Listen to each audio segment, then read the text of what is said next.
حال چال ہے؟ امید ہے سب ٹھیک ہوں گے اور باقاعدگی کے ساتھ اپنا کام کر رہے ہوں گے۔ بیٹا آج ہے 27 جنوری اور بدھ کا دن۔ تو بیٹا آپ کو پتہ ہے کہ ہمارا تمام سلیبس مکمل ہو گیا ہے، ہم سلیبس کی دہرائی کر رہے ہیں۔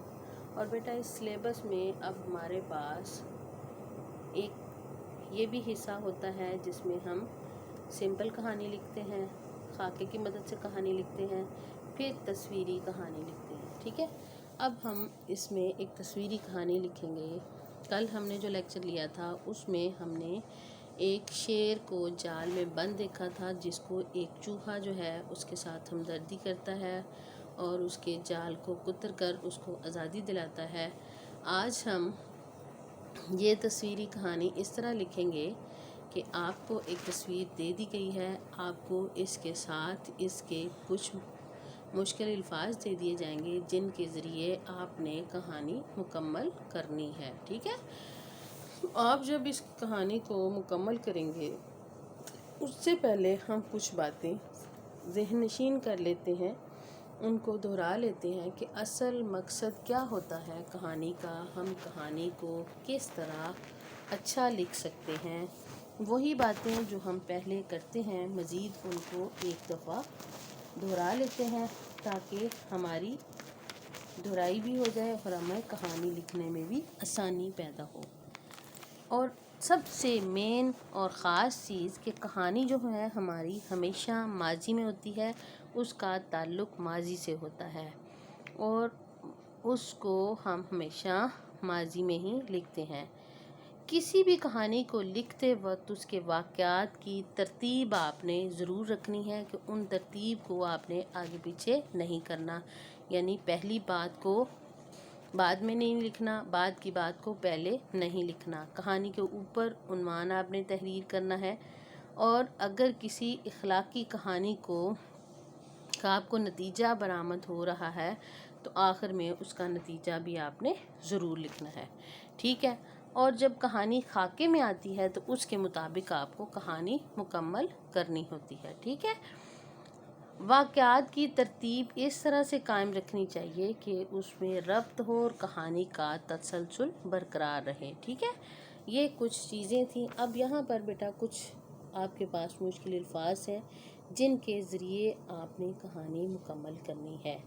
دریا، کنارے، فاختہ، چونٹی، گھر، درخت، پانی میں گرنا، مصیبت میں مدد کرنا، درخت کی ٹہنی سے پتا توڑنا، صحیح سالم باہر آنا، شکاری کا نشانہ لگنا، فاختہ کی جان بچ جانا، چونٹی کو فاختہ کی مدد یاد آنا، چونٹی کا کاٹنا اور فاختہ کا بچنا۔ ٹھیک ہے بیٹے، یہ آپ کے پاس کچھ الفاظ ہیں۔ اب میں آپ کی آسانی کے لیے آپ کو ایک کہانی سناتی ہوں جس کے ذریعے آپ اپنی اس تصویر کے مطابق کہانی آسانی سے لکھ سکتے ہیں۔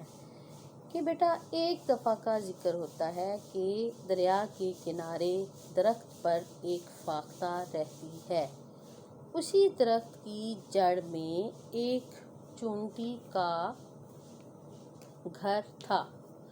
وہ دونوں بہت اچھی ہمسائی کہہ لیں، اچھی دوستیں کہہ لیں۔ ایک دن چونٹی دریا کے کنارے پانی پینے گئی۔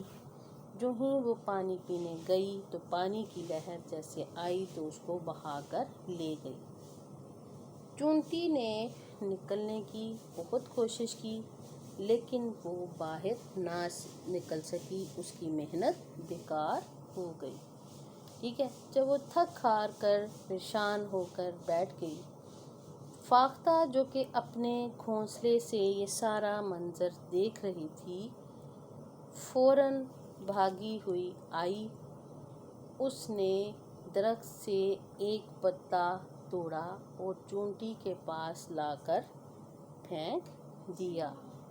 اب یہ بات یہاں پر بڑی اچھی ہے کہ ہمارے پاس ایک سبق ہمیں مل گیا کہ ہمیں اپنے دوستوں کے ساتھ اچھائی کرنے کے لیے دیر نہیں کرنی چاہیے۔ ان کا کام جب بھی آپ کے سامنے مشکل کا آئے تو آپ فوراً ان کا ساتھ دیں، ان کی مشکل کو آسان کریں، ٹھیک ہے۔ تو پھر وہ جب پتا توڑ کر اس کو پھینکتی ہے تو چونٹی پتے پر بیٹھ کر آہستہ آہستہ کنارے تک آ جاتی ہے۔ فاختہ نے چونٹی کو بچا لیا، چونٹی کی جان بچ گئی، اس نے فاختہ کا شکریہ ادا کیا۔ اب یہاں تک تو بات ختم ہو گئی کہ چونٹی کی جان بچ گئی، چونٹی اپنے مزے سے رہنے لگ گئی۔ اب صورتحال یہ ہے کہ چونٹی فاختہ کے کس طرح کام آتی ہے اور فاختہ کا وہ کام کس طرح اچھا کرتی ہے، اس کی کس طرح مدد کرتی ہے۔ ہوتا یہ ہے کہ ایک دفعہ ایک شکاری جو ہے بندوق ہاتھ میں لے کر درخت کے پاس آ گیا اور اس نے درخت پر فاختہ کو بیٹھی ہوئی دیکھا تو اس نے بندوق کا نشانہ باندھا۔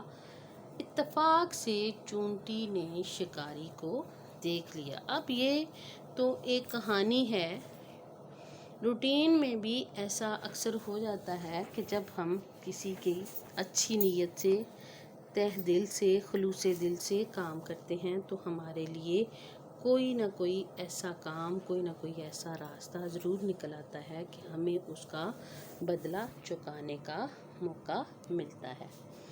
تو وہی بات ہوگی کہ پہلے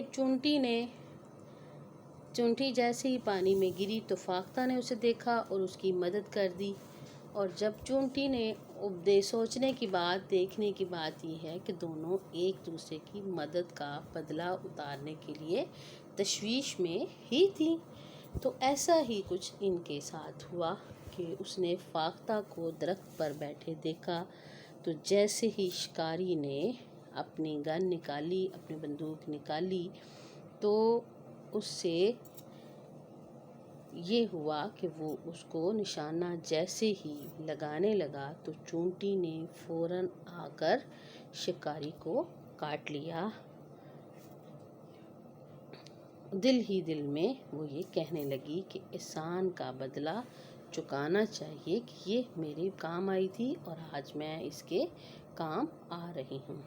وہ جلدی سے شکاری کے پاؤں پر کاٹتی ہوئی چلی گئی اور اس طرح اس کے ہاتھ سے بندوق چھوٹ گئی اور اس کا نشانہ خطا ہو گیا، اور اس سے یہ بھی بات بن گئی کہ جو ہے فاختہ کی جان بھی بچ گئی۔ جب فاختہ نے یہ آواز سنی، بندوق کی آواز جب فاختہ نے سنی تو وہ اڑ گئی، یوں چونٹی نے فاختہ کی جان بچا لی۔ تو بیٹا آپ نے دیکھا کہ جانور جو ہیں ان کو بھی اپنی جان بہت پیاری ہے۔ جب فاختہ نے بندوق کی آواز سنی تو وہ فوراً وہاں سے اڑ گئی۔ تو ہمیں کیا ملا اس سے نتیجہ؟ احسان کا بدلہ احسان۔ اب آپ نے ان الفاظ کی مدد سے یہ کہانی لکھنی ہے اور اس کے بعد اپنی کاپیوں پہ لکھنے کے بعد آپ نے اس کو اچھی طرح یاد کرنا ہے، ٹھیک ہے۔ اس کے علاوہ آپ کو کوئی بات سمجھ نہ آئے تو مجھ سے رابطہ کر سکتے ہیں۔ آپ کی ڈائری جو ہے کیا ہے کہ آپ نے تصویر کے ذریعے سے ان الفاظ کی مدد سے کہانی لکھنی ہے، ٹھیک ہے۔ اپنا بہت خیال رکھیے گا۔ اللہ حافظ۔